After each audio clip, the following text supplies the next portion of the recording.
தொடரும் ஏமாற்றம், அதிர்ச்சி, கோபம், வேதனை. இதுதான் இந்தியன் பர்ஃபார்மன்ஸோடைய வெளிப்பாடு இன்னைக்கு. இவ்வளோ மோசமாக ஆடுவாங்கன்னு எதிர்பார்க்கவே இல்லை. இவ்வளோ மோசமாக ஆடுற அளவுக்கு பிச்சு இல்லை. அந்த ஃபஸ்ட்டு 3 விக்கெட்ஸ் பார்த்தோன்னே ஃபஸ்ட்டு ஜெய்ஷ்வால் ஃபஸ்ட்டு ஓவரில் 2வது பால். இந்த பாலை என்ன what was he trying to டூன்னே தெரியவே இல்லை. என்னமோ கேட்ச் ப்ராக்டிஸ் கொடுக்குற மாதிரி ஒரு கேட்ச் மிட் விக்கெட்டில் கொடுக்குறாரு. சுப்மான் கில் வராரு, எங்கேயோ அவுட் ஆஃப் ஸ்டிக் போகிறது, அது எதையோ எங்கே ஆடுறாரு, எதுக்கு ஆடுறாரு, என்னமோ ஒரே நாளில் 400 அடிக்கணும் போல ஆடுற மாதிரி இருக்குது. அதுக்கு மன்னிப்பே கிடையாது. விராட் கோலியை பேசலாமா வேண்டாமான்னு இருக்கு. விராட் கோலியை பற்றி அந்த அளவுக்கு கிரிக்கெட் ரசிகர்களுக்கு வெறுப்பை உண்டாக்கிட்டார் அவர். முக்கியமாக இவங்க யாராக இருந்தாலும் சரி, ஃபஸ்ட்டு இப்போ 2-3 பேட்ஸ்மேன் ஒரு 30-35 ஓவர் நியூ பாலில் ஸ்ட்ரைங் போகிற வரைக்கும் ஆடிக்கணும். அது ரன்னு வருது ரன்னு வராது ரெண்டாவது செகண்டரி. ராகுல் பேட்டிங்கில், பூம்ரா போலிங்கில், இதுதான் இந்தியாவுக்கு பேசக்கூடிய ஒரு விஷயம். மீது எல்லாமே டிசப்பாயின்மெண்ட். கோலி வந்தார் போனார், அவ்வளோதான். Schoolboy stuff. Out of stump, உடனே கோலி அவுட், அவ்வளோதான். அவருக்கு ஏதாவது இதுமாரி அவுட் ஆகிறனால ஏதாவது கோடிக்கணக்கில் பணம் தராங்களான்னு தெரில. அப்படியே அவர் சொல்லி வச்ச மாதிரி அவுட் ஆகிட்டு போனாரு. அவருக்கு கான்சன்ட்ரேஷன் போயிடுதா, மோட்டிவேஷன் போயிடுதா என்னன்னு தெரியல. மோட்டிவேஷன் கான்சன்ட்ரேஷன் இல்லைன்னு ரிட்டையர் ஆகிறதுக்கு அதான் சரியான சந்தர்ப்பம், சரியான இண்டிகேஷன் அதான். So he has to retire. இப்போ ஒருத்தர் ஃபெயிலியர் ஆகிட்டார், இன்னொருத்தர் இருக்காரு. இப்போ ஒரு 10 நிமிஷம் ஆன கேமை பார்த்தா நம்பிக்கையே வரல இது வரைக்கும். இன்னுமே 5-6 பால் தான் ஆடிருக்காரு. ஸ்டில் அவர் ஆடின ஆட்டங்கள் ஒன்றும் நம்பிக்கையாகவே தெரியல நமக்கு. இது ரொம்ப ரொம்ப மோசமான நிலைமை இந்தியாவுக்கு.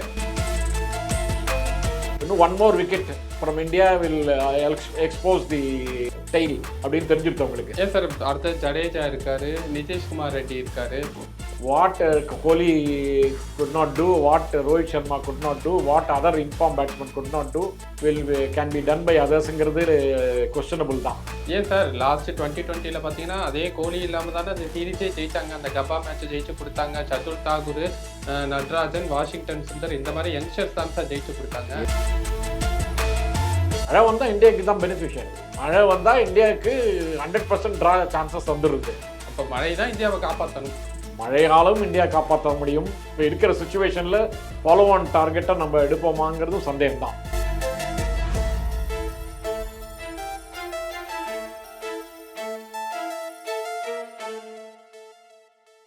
கிரிக்கெட் ஒன்லி ரசிகர்களுக்கு வணக்கம். Australia versus India Border Gavaskar டிராஃபியோட 3வது டெஸ்ட் நடந்துட்டு இருக்கு. ஸோ டே 3 இன்னைக்கு கம்ப்ளீட் ஆயிருக்கு. பட் ஆனால் இந்த டேவை ஃபுல்லாக விளையாடினாங்களா அப்படின்னா அது இல்லை. மழை அங்கங்கே குறுக்கிட்டதுனால மேட்ச் பாதியில் தடப்பட்டிருக்கு. ஸோ இன்னைக்கான டே எப்படி இருந்தது அப்படிங்கிறத பற்றி நம்மள்கிட்ட பேசுறதுக்காக கிரிக்கெட் அனலிஸ்ட் கல்யாண்ராமன் சார் நம்ம கூட இருக்காரு. அவர்கிட்ட பேசுகிறோம். சார் வணக்கம். சார் வணக்கம் மிஸ்ரா. சார் இந்த மேட்சை பார்த்துருப்பீங்க நீங்கள். சின்ன ஒரு ரீகேப் ஒன்று பார்த்துடலாம். இந்தியாவோட ஃபால் ஆஃப் விக்கெட்ஸ் என்னங்கிறத சொல்லிடுறேன். அதுக்கப்புறம் நீங்கள் பேச ஆரம்பித்தா கரெக்டாக இருக்கும்னு நினைக்கிறேன். 4க்கு 1, 6க்கு 2, 22க்கு 3, 44க்கு 4. அதாவது இன்னைக்கு டேல 17 ஓவர் 51க்கு 4. இதுதான் இப்போ இந்தியாவோட நிலைமை. தொடரும் ஏமாற்றம், அதிர்ச்சி, கோபம், வேதனை. இதுதான் இந்தியன் பர்ஃபார்மன்ஸோடைய வெளிப்பாடு இன்னைக்கு. இது எதிர்பார்க்கவே இல்லை. இவ்வளோ மோசமாக ஆடுவாங்கன்னு எதிர்பார்க்கவே இல்லை. இன்னைக்கு பிச்சில் ஒன்றும் பெரிய கஷ்டமாக இவ்வளோ மோசமாக ஆடுற அளவுக்கு பிச்சு இல்லை. 5-6 பிரேக் ஆகிடுச்சு. ஒவ்வொரு வாட்டியும் மழை பெஞ்சு திருப்பி ஆடுறது கொஞ்சம் கஷ்டம்தான் இல்லைங்களா. ஆனால் அதுக்கு முன்னாடியே 3 விக்கெட் லூஸ் பண்ணிட்டாங்க. அந்த ஃபஸ்ட்டு 3 விக்கெட்ஸ் பார்த்தோன்னே ஃபஸ்ட்டு ஜெய்ஷ்வால் போடுறாரு. ஃபஸ்ட்டு ஓவரில் 2வது பால். அது அந்த பாலை என்ன what was he trying to டூன்னே தெரியவே இல்லை. என்னமோ கேட்ச் ப்ராக்டிஸ் கொடுக்குற மாதிரி ஒரு கேட்ச் மிட் விக்கெட்டில் கொடுக்குறாரு. அதுவும் ஒரு செஞ்சுரி அடித்து ஓரளவுக்கு ஃபார்மில் இருக்கிற batsman, India's brightest young prospect இப்படி ஆடி போனதை பார்த்து அதான் அதிர்ச்சி. ஃபஸ்ட்டு ஓவரில் 2வது பாலில் ஒரு அதிர்ச்சி. அதே அடுத்த ஓவரில் சுப்மான் கில் வராரு, எங்கேயோ அவுட் ஆஃப் ஸ்டிக் போகிறது, அது எதையோ எங்கே ஆடுறாரு, எதுக்கு ஆடுறாரு, எப்படி என்னமோ ஒரே நாளில் 400 அடிக்கணும் போல ஆடுற மாதிரி இருக்குது. அவங்க என்ன பெவிலியனில் ஏதாவது இன்ஸ்ட்ரக்ஷன் கொடுத்து ஆடினாங்களா, இவங்களே ஆடினாங்களா கூட தெரியல. அது மாதிரி இருக்குது. எதையோ போய் எங்கேயோ ஆடுறாரு. அவர் ஃபஸ்ட் கிளாஸ் கேட்ச் பிடிச்சார். Mitchell Marsh catch super catch.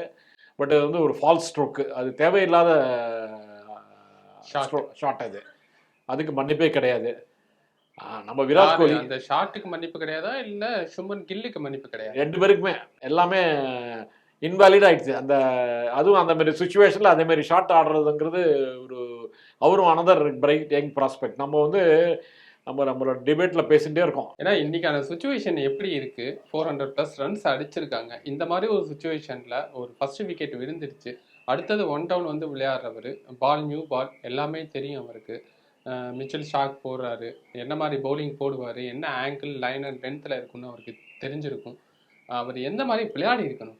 இல்லை அவர் இப்போ முக்கியமாக இவங்க வந்து யாராக இருந்தாலும் சரி, ஃபஸ்ட்டு இப்போ 2-3 பேட்ஸ்மேன் ஒரு 30-35 ஓவர் நியூ பாலில் ஷைன் போகிற வரைக்கும் ஆடிக்கணும். அது ரன்னு வருது ரன்னு வராது ரெண்டாவது secondary. First objective is to see off the new பால்.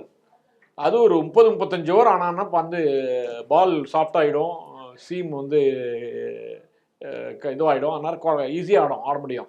அவரே சொல்கிறார், நேற்று ஸ்மித்து செஞ்சு அடித்தவர் சொல்கிறாரு, எங்களுடைய அப்ஜெக்டிவ் நானும் கவாஜாவும் அடைச்சேன், நாங்கள் வந்து முக்கியமாக இவரும் அடைச்சு ஃபஸ்ட்டு 30-35 ஓவர் நாங்கள் வந்து ஸ்மித்தும் ஹெட்டும் ஆடுறப்போ. ஆமாம், ஸ்மித்து ஹெட்டு இல்லை ஹெட்டுக்கு முன்னாடியே ஹெட்டு வரைச்சே 30 ஓவர் ஆடிட்டாங்க அவங்க. அப்போ ஒன்றும் ரன்னு இல்லை, 75/3 தானே வந்து அப்போ தானே ஜாயின் பண்ணாரு. அதுதான் பாலை ஓல்ட் ஆக்கிட்டு போயிட்டாரு. அதான் சொல்லிட்டு இருக்கேன், கவாஜா அதை பண்ணா போறோம். இவங்க வந்து 100 அடிக்க வேண்டாம், ஜெய்ஷ்வால் 100 அடிக்க வேண்டாம், இவர் 80 அடிக்க வேண்டாம் கெயில். விராட் கோலி பேசுவோம், பேசலாமா வேண்டாமான்னு இருக்கு விராட் கோலி பத்தி. அந்த அளவுக்கு கிரிக்கெட் ரசிகர்களுக்கு வெறுப்பை உண்டாக்கிட்டாரு அவரு. கில்ல முடிச்சிட்டு இது மாரி ஆட வேண்டிய ஒரு சாதாரணமா ஒரு play the ball on merit, play give your 100%. ஆமா, you give your 100% defense, focus on defense.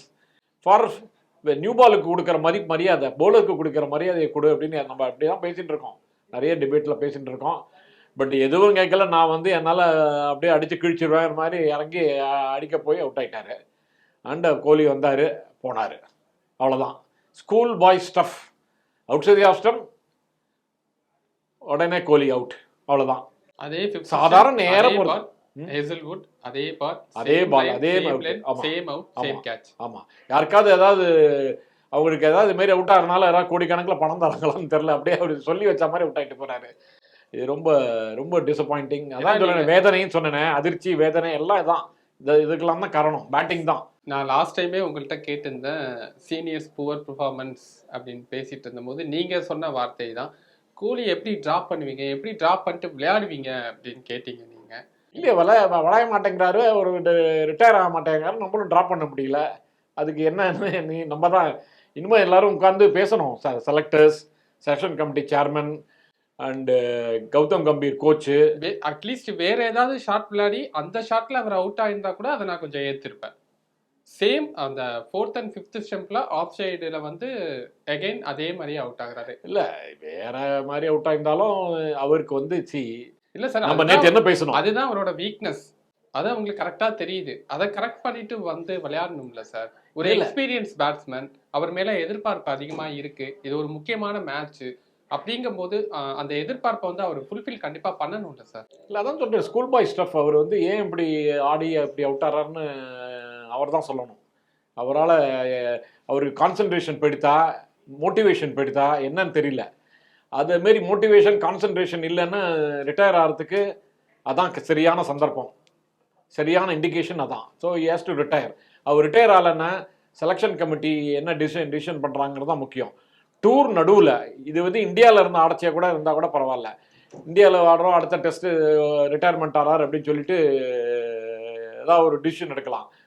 ஒரு 5 டெஸ்ட் சீரீஸில் 2 டெஸ்ட் தான் ஆயிருக்கு, 3வது டெஸ்ட் ஆடுறோம். அப்போ வந்து இதுமாரி ஆடுறாரு, கண்டினியூஸாக போன மேட்ச் 2 இன்னிங்ஸும் ஃபெயிலியர் எல்லாம் இருக்குது. பட் அவரை வந்து நம்ம வந்து ஹியூமிலியேட் பண்ண முடியாது. he doesn't deserve to be humiliated. Whatever said and done, he has contributed to Indian cricket in a very big way. அவர் வந்து வேர்ல்ட் கிளாஸ் பேட்ஸ்மேன். அவர் ஃபார்மில் இல்லை, அவரால் வந்து ஃபோக்கஸ் பண்ண முடியல, அவரால் கான்சன்ட்ரேட் பண்ணி ஆட முடியலங்கிறதுக்கு பிசிசிஐயோடைய டாப் பாஸ் தான் டிசிஷன் எடுக்கணும், டாப் பாஸஸ் டிசிஷன் எடுக்கணும். It can be president of the board. President of the board is a cricketer and Roger Binny and secretary, இவங்க செலெக்ஷன் கமிட்டி சேர்மன்லாம் டிஸ்கஸ் பண்ணணும். இப்போ கேப்டனும் அப்படி தான் ஆடுறாரு. 2 சீனியர் பேட்ஸ்மேன் தான் ஆடணும். அதுவும் இப்போ ஆடலைன்னு எப்போ ஆட போகிறாங்கன்னு நம்ம நேற்று முடித்தோம் நம்ம இன்டர்வியூவில். இப்போ ஒருத்தர் வந்து ஃபெயிலியர் ஆகிட்டார், இன்னொருத்தர் இருக்கார். அவர் ஆடின இப்போ ஒரு 10 நிமிஷம் ஆடின கேமை பார்த்தா நம்பிக்கையே வரல இது வரைக்கும்.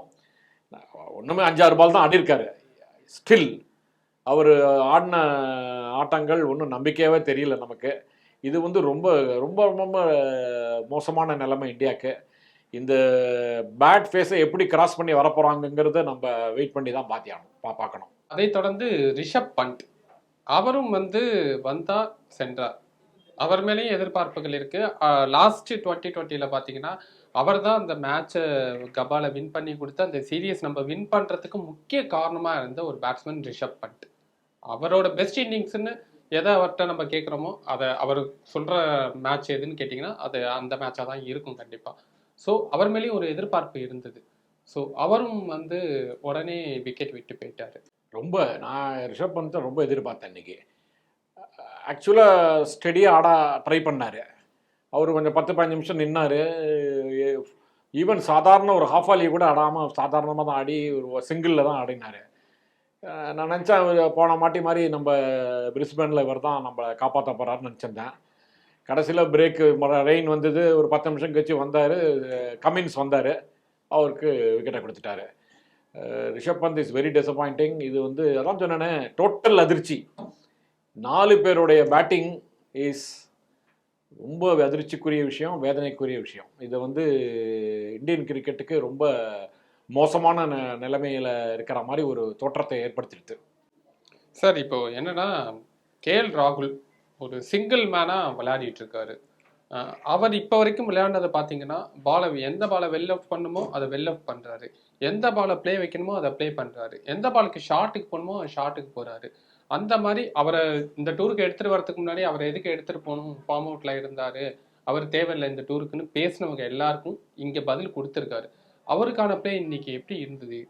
பேக் டு பேக் விக்கெட் போயிட்டே இருக்கு, அவர் நாக்க சூப்பராக விளையாடிட்டு இருக்காரு. நான் பார்த்த வரைக்கும் ஒரு தப்பு கூட பண்ணாமல் நம்ம பேசிகிட்டு இருக்கோம்ல, ஒரு give the respect to the bowlers, give your own time to இந்த மிடில், ஓரளவுக்கு ட்ரஸ்ட் யுவர் அபிலிட்டி அப்படின்னு சொல்கிறோம்ல, அது எல்லாத்துக்கும் ஒரு ஒரு எக்ஸாம்பிளாக இன்றைக்கி ஆடினார்.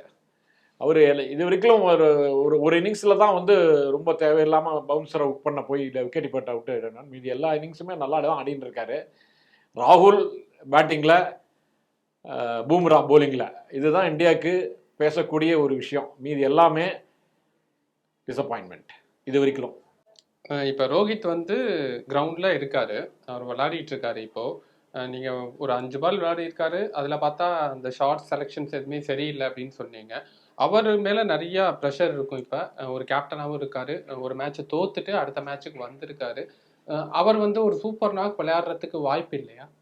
இல்லை, வாய்ப்பு இல்லைன்னு சொல்ல முடியாது. ரோஹித் சர்மாலாம் நம்ம வந்து சாதாரணமாக நினைக்கக்கூடாது. எத்தனையோ சிறப்பான ஆட்டங்கள்லாம் ஆடினவர். பட் இப்போ இருக்கிற ஃபார்மில் அவரால் ஆட முடியுமாங்கிற ஒரு சந்தேகம் ரொம்ப இருக்குது எல்லாருக்குமே. எனக்கு இருக்குது, உங்களுக்கும் இருக்கும், நிறைய பேர் எக்ஸ்பர்ட்ஸும் சொல்கிறாங்க. அதுவும் வந்து திடீர்னு ஓப்பனிங்லேருந்து இறங்கி மிடில் ஆர்டரில் ஆடுற 3வது இன்னிங்ஸ் ஆட போகிறாரு. மிடில் ஆர்டரில் இருக்கலாம் ஆடின 2 இன்னிங்ஸும் ரொம்ப ரொம்ப சாதாரணமாக ஆடினார். வந்த தேடுற மாதிரி இருக்கவர். அவரால் இப்போ வந்து நாளைக்கு வந்து ஃப்ரெஷ்ஷாக ஆரம்பிக்கிச்சே, பவுலர்ஸ் ஃப்ரெஷ்ஷாக இருக்குச்சே, விக்கெட்டில் ஓரளவுக்கு ஃப்ரெஷ்னஸ் இருக்குச்சே, நல்ல ஃபுல் த்ராட்டிலில் பவுலிங் போடுவாங்க ஆஸ்திரேலியன்ஸ். ஏன்னா அவங்களுக்கு தெரியும், இன்னும் ஒரு விக்கெட் எடுத்துட்டா, இன்னும் 1 more wicket from India will expose the tail அப்படின்னு தெரிஞ்சிருத்து அவங்களுக்கு. ஏன் சார் அடுத்த ஜடேஜா இருக்காரு, நிதிஷ்குமார் ரெட்டி இருக்காரு. What Kohli could not do, what Rohit Sharma could not do, what other informed batsmen could not do can be done by othersங்கிறது questionable தான். ஏன் sir last 2020ல பார்த்தீங்கன்னா அதே கோலி இல்லாமல் தானே அந்த சீரீஸே ஜெயிச்சாங்க, அந்த கப்பா மேட்சை ஜெயிச்சு கொடுத்தாங்க. சதுல் தாகூர், நட்ராஜன், வாஷிங்டன் சுந்தர், இந்த மாதிரி யங்ஸ்டர்ஸ் தான் சார் ஜெயிச்சு கொடுத்தாங்க. அது வந்து it happens once in a blue Moon. அது வந்து எப்பவுமே நடக்கணும்னு எதிர்பார்க்க முடியாது. நடந்தால் சந்தோஷம்தான். We will be all happy to see Jadeja scoring a century. We will all be happy to see Nitish Kumar Reddy scoring 70-80. நீங்க சொன்ன அந்த எபிலிட்டி ஜடேஜா கிட்ட இருக்கு. அவர் ஒரு எக்ஸ்பீரியன்ஸ் பேட்டர் வேற. அவர் இந்த மாதிரி க்ரூஷியல் இன்னிங்ஸ்லாம் விளையாடி இருக்காரு. இதே மாதிரி பாத்தீங்கன்னா இப்ப ரீசெண்டா சொன்னா பங்களாதேஷ்க்கு அகெயின்ஸ்டா பாத்தீங்கன்னா பேக் டு பேக் விக்கெட் வந்தப்போ அஸ்வினும் அவரும் தானே சார் அந்த மேட்சை வின் பண்ணி கொடுத்தாங்க. அதெல்லாம் இந்தியன் கண்டிஷன்ஸில் against slightly weaker bowling. So பங்களாதேஷை எடுத்து அடிக்கிறதோ இந்தியாவில் அடிக்கிறதுக்கும் பிரிஸ்பேனில் ஆஸ்திரேலியன் bowling அடிக்கிறதுக்கும் ஹியூஜ் டிஃப்ரென்ஸ். அதனால் அதை உதாரணமாக எடுத்துட்டு நம்ம பேச முடியாது. பட் எல்லாருக்கும் அபிலிட்டிஸ் இருக்கிறதுனால தான் இப்படி கொண்டு வந்துரு அந்த இந்தியாவுக்கு ஆடுறாங்க. அவ்வளோ ஒரு ஒரு ஒரு கிரிக்கெட்டர் வந்து ஒரு 10 வருஷம் 12 வருஷம் கரியர் இருக்குது, ஒரு 80 மேட்ச் ஆடுறாரு, 100 மேட்ச் ஆடுறாருன்னா சரக்கு இல்லாமல் வந்திருக்க முடியாது. இது எல்லாருக்கும் அபிலிட்டிஸ் இருக்குது. But situation conditions makes huge difference. So அதேமாரி நடந்தால் சந்தோஷம், பட் நடக்கிறதுக்கு வாய்ப்பு லெஸ் தேன் 10%. 4th 5th டேலாம் பார்த்தீங்கன்னா மழை இருக்கும் அப்படிங்கிற மாதிரி வெதர் ரிப்போர்ட்லாம் வந்திருக்கு. ஸோ இந்த மேட்சை இந்தியா ட்ரா பண்ணணும்னா மழையால் மட்டும்தான் முடியும். மழை ப்ளஸ் கொஞ்சம் பெட்டர் பர்ஃபார்மன்ஸ். ஏதாவது ஒரு நடுவில் எவ்வளோ ஹவர்ஸ் கேம் நடந்தாலும் 2 மணி நேரம் நடந்தாலும் சரி, 3 மணி நேரம் நடந்தாலும் சரி, அந்த நேரத்தை நல்லா பயன்படுத்திக்கணும். நம்ம இந்த மேட்ச் ட்ரா ஆனாலும் அடுத்த மேட்ச் நல்லா ஆடுறதுக்கான ஒரு ஃபார்மை கொண்டு வந்துக்கணும் ஆடுறவங்கெல்லாம். இப்போது ராகுல் நல்லா ஆடின்னு இருக்காரு. அவர் இன்னும் 2 மணி நேரம் ஆடி ஒரு 50-60 நாட் அவுட் இருந்து, அதே இப்போ இருக்கிற ரோஹித் சர்மா, முக்கியமாக ரோஹித் சர்மா ஒரு 30-40 அடித்தாலும் அது ஒரு பெரிய நம்பிக்கையை கொடுக்கும், அவருக்கு கான்ஃபிடென்ஸை கொடுக்கும். அதெல்லாம் வந்து நமக்கு வந்து அடுத்த மேட்சுக்கு ரொம்ப யூஸ்ஃபுல்லாக இருக்கும். அடுத்த மேட்ச்சு பார்ப்போம் சார். இன்னைக்கான மேட்ச் தான் முக்கியம் நமக்கு. ஏன்னா இது ரொம்ப மஸ்ட் வின் கேம் வேற இந்தியா பொறுத்த வரைக்கும். நான் அதுக்கு தான் கேட்குறேன். இன்னைக்கு மழையால் ஆட்டம் பாதிக்கப்பட்டது, இன்னும் 2 நாள் மழை இருக்குன்னு சொல்லும்போது இது எந்த அளவுக்கு வந்து இந்தியாவுக்கு பாசிட்டிவாக அமையுமா இல்லை ஆஸ்திரேலியாவுக்கு பாசிட்டிவாக? மழை வந்தால் இந்தியாவுக்கு தான் பெனிஃபிஷியல். மழை வந்தால் இந்தியாவுக்கு 100% ட்ரா சான்சஸ் வந்துடுது. அப்போ மழை தான் இந்தியாவை காப்பாற்றணும். மழையாலும் இந்தியா காப்பாற்ற முடியும். நம்ம ஆட்டக்காரர்களும் நல்லா ஓரளவுக்கு நல்லா ஆடினா கேமை காப்பாற்ற முடியும். ஒரு மழையை மட்டும் நம்பி கேம் இல்லை. அதான் நான் கேட்டேன் உங்கள்கிட்ட. நீங்க வந்து ரோஹித் வந்து அது 5-6 பால்லையே தெரிஞ்சிச்சு அவர் ஃபார்ம் விட்டு அவர் விளையாட மாட்டாரு அப்படின்ட்டீங்க. அப்படி சொல்லலைண்ணா, ஆட மாட்டாரோங்கிற சந்தேகத்தை ஏற்படுத்துறாருன்னு தான் சொன்னேன். ஏற்படுத்துறாரு அப்படின்னாலே அது இல்லைன்னு தான் அர்த்தம் வச்சுங்க. ஜடேஜா இருக்காருன்னு, நிதிஷ்குமார் ரெட்டி இருக்காருன்னு சொன்னேன். அவங்க எல்லாருமே வந்து அந்த நீங்க சொல்றது எப்படின்னா அங்க அடிச்சாங்க இங்க அடிப்பாங்களா, ஆஸ்திரேலியா வேற, இந்தியன் பிச் கண்டிஷன் வேற அப்படின்னு எல்லாருக்குமே ஒவ்வொரு காரணம் சொல்லிட்டீங்க. அப்ப யாரால ஜெயிச்சு கொடுக்க முடியும்? இல்லை, அதுதான் நம்ம வந்து we will go by the experience, we will go by the past performance. எப்போவுமே எடை போடுறதுங்கிறது எப்படி எடை போட முடியும்? அதனால நமக்கு சான்சஸ் இது வந்து இந்த மாதிரி ரொம்ப கம்மியாக இருக்குது. But there are always good things happen without our beyond our expectation. நம்ம நினைக்கிறத மீறி நடக்கிற விஷயங்கள் நல்லா நடந்தால் நமக்கு சந்தோஷம் தான். அதுவும் ஆஸ் அன் இண்டியன் சப்போர்ட்டர் நம்ம சந்தோஷம் தான் பட போகிறோம். அது பண்ணுறதுக்கு சான்சஸ் இருக்குது, பட் சான்சஸ் ஆர் லெஸ், அவ்வளோதான். ஒரு 60% ஆஸ்திரேலியா அதை எப்படி இருந்தாலும் ஜெயிக்கக்கூடிய ஒரு 3 மணி நேரம் கேம் வந்தாலே ஒரு India first innings all out ஆகிடும்னு வச்சுக்கலாம். 120 130ன்னு அவங்க ஃபாலோ தான் கொடுப்பாங்க. இன்னும் டைம் இல்லை. நம்ம ஆடி அதுக்கப்புறம் அவங்க 200 ரன் அடிச்சு 450 ரன் கொடுக்குறோம், 500 கொடுக்குறோங்கிற சுச்சுவேஷனே இல்லை. இப்போ கம்பல்சரி ஃபாலோ ஆன் தான். இந்த பேலன்ஸ் இப்போ இருக்கிற சுச்சுவேஷனில் ஃபாலோ ஆன் டார்கெட்டை நம்ம எடுப்போமாங்கிறதும் சந்தேகம் தான். 3 மணி நேரம் 4 மணி நேரம் கேம் இருந்தால் கூட ஒரு 70 ரன் 80 ரன் அடிக்கலாம். அதுலேயே விக்கெட் லூஸ் ஆகலாம். இந்த வில் ஸ்கோர் ஒன்லி 150 140 அது மாதிரி தான் இருக்கும். ஃபாலோ ஆன் தான் வரும். ஃபாலோ ஆனில் திருப்பி ப்ரெஷர், ஹியூமிலியேட்டிங் சுச்சுவேஷனில் ஆடி ஆனோம். யாருமே ஃபஸ்ட் இன்னிங்ஸ் ஆடாதாங்க, எல்லாரும் எப்படி செகண்ட் இன்னிங்ஸில் திருப்பி ஆட போகிறாங்கங்கிறது ரொம்ப இது. செகண்ட் இன்னிங்ஸில் லேதன் லைனுக்கு நிறைய ஹெல்ப் இருக்கும் விக்கெட்டில், பால் திரும்ப. ஆமாம், அவர் இதுமாரி இந்த பிரிஸ்பேனில் நிறைய மேட்ச் வின்னிங் ஸ்பெல் போட்டிருக்காரு பாஸ்டில், அதுவும் இருக்குது. அதனால் எப்படி பார்த்தாலும் ப்ரெஷர் இந்தியா மேலே தான் இருக்கும். அதனால தான் best way to draw the match is rain. அதுதான் நமக்கு துணை கொடுக்கும். பட் இருக்கிற நேரத்தில் சரியாக பயன்படுத்திட்டு இந்தியாவும் ஓரளவுக்கு இந்தியன் பேட்ஸ்மேனும் அதை யூஸ் பண்ணிட்டாங்கன்னா நல்லது. ட்ரா பண்ணுறதுக்கு வாய்ப்பு இருக்குது. வாய்ப்பு இருக்குது. ட்ரா பண்ணுறதுக்கு வாய்ப்பு இல்லைன்னு சொல்லலை, கம்மியாக இருக்குது. பட் அது depends on how. Rohit Sharma வந்து இஸ் எ ரெப்யூட்டட் பேட்ஸ்மேன். அவர் வந்து நல்ல பெரிய இன்னிங்ஸ்லாம் ஆடி இருக்காரு, 200லாம் கூட அடிச்சிருக்காரு. மிடில் ஆர்டரில் ஒரு கரியரே மிடில் ஆர்டரில் ஸ்டார்ட் பண்ணவர் தான். அதனால் அவரை வந்து நம்ம வந்து ஒன்றுமே இல்லாத இதுன்னு சொல்ல முடியாது. ஃபார்முலா இல்லை, அவ்வளோதான். ஃபார்ம்ங்கிறது என்ன, அந்த அந்த அந்த அந்த மேட்ச் வரைக்கும் தான். அடுத்த மேட்ச்சில் ஃபார்முக்கு வந்துடலாம், இந்த மேட்ச்சில் ஃபார்முக்கு வந்துடலாம்னு நம்பிக்கையில் தானே நிறைய பேர் ஆடுறோம் நம்ம. இப்போ ஆனால் அந்த ஃபார்முக்கும் பர்ஃபார்மன்ஸுக்கும் சம்மந்தம் இல்லைங்கிறது விராட் கோலி ப்ரூவ் பண்ணிட்டார். இப்போ அது வேற. ஒரு செஞ்சுரி அடிச்சனால ஃபார்முக்கு வந்துட்டு அதுக்கப்புறம் 3 வரிசையாக 3 சிங்கிள் டிஜிட் ஸ்கோரு, எல்லாமே ஒரே மாதிரி அவுட்டு. நம்ம பேசிகிட்டு இருக்கோம். அவர் விராட் கோலியை பற்றி நம்ம பேசாமே விட்டுடலாமாங்கிறது தோன்றது எனக்கு. அந்த நிலைமைக்கு வந்துட்டோம் நம்ம. பார்க்கலாம் சார். மழை வந்து ப்ரெடிக்ட் பண்ணியிருக்காங்க 4th and 5th டேல வரும் அப்படின்னு சொல்லிட்டு. மழை வந்து இந்தியாவை காப்பாற்றி மேட்சை ட்ரா பண்ண வைக்குதா, அப்படி இல்லைனா இந்தியன் பேட்டரே யாராவது அந்த ஆங்கர் இன்னிங்ஸை எடுத்துகிட்டு போகிறாங்களா அப்படிங்கிறதையும் வெயிட் பண்ணி பார்க்கணும்.